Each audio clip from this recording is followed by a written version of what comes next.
আসসালামু আলাইকুম, আমি মিলি হাসান ব্লগ থেকে হইরাম। আমি আজকে আপনার একটা রেসিপি দেখাইমু চিতল মাছের বুনা কারি। তো দেখো চিতল মাছের বুনা কারি করতে কিতা কিতা ইনগ্রিডিয়েন্টস লাগবো।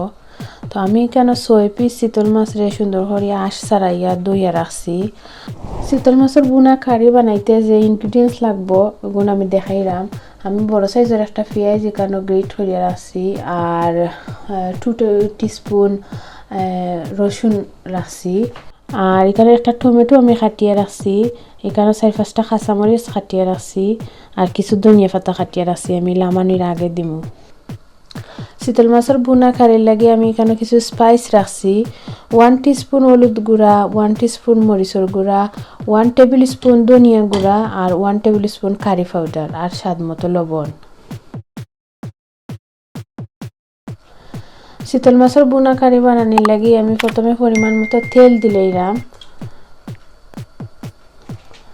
তেলটা একটু গরম হওয়ার লাগে আমি অপেক্ষা করলাম। তেলটা গরম হয়ে গেছে, এখন আমি রসুন আগে দিলাম।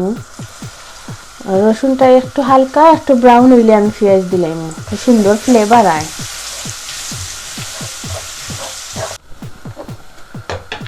আমার রসুন হালকা ব্রাউন হয়ে গেছে, আমি পেঁয়াজটা দিলাম।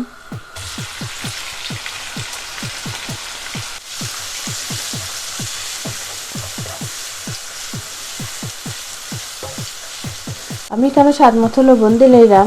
পেঁয়াজ মজানোর সময় লবণটা দিলে পেঁয়াজ একটু তাড়াতাড়ি মজে। আমি অপেক্ষা করবো পেঁয়াজটা মজার লাগি, 2-3 মিনিট লাগবো আমার পেঁয়াজটা মজতে। আমার পেঁয়াজ রসুন ব্রাউন হয়ে গেছে, এখন আমি যে স্পাইস রাখছিলাম চিতল মাছের বোনার লাগি স্পাইস কিন দিলাইছি। দিয়ে আমি সামান্য একটু পানি দিব যাতে মশলাগুলো জ্বলে না।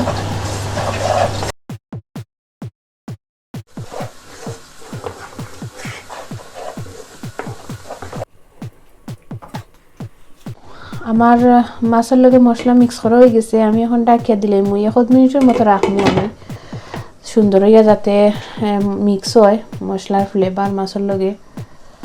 আমার মাছটা কষানো হয়ে গেছে, এখন আমি ঝোল দিলাম। ঝোলটা যার যার ইচ্ছা মতো, কেউ যদি একটু পাতলা ঝোল বালা ফাইন পাতলা ঝোল দিবা। আমি কাঁচামরিচ দিলাম এখন মাছের মাঝে দিয়ে আমি অপেক্ষা করবো উতরানির লাগি। ঢাকনা দিয়ে রেখে দিলেছি। চিতল মাছও দেওয়ার লাগে আমি যে টমেটো রাখছিলাম আমি টমেটো গুণ দিলাম। টমেটো দিলে একটু ফ্লেভার সুন্দর হয়, ভালো লাগে। চিতল মাছের কারি তো আমরা সবই গরম বানাই, তো আমি যেলাখান বানাই আমি শেয়ার করছি আপনার লগে।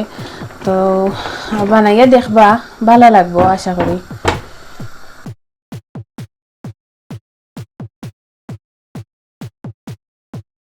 চিতল মাছের কারির রেসিপিটা আমি শেয়ার করলাম আপনার লগে।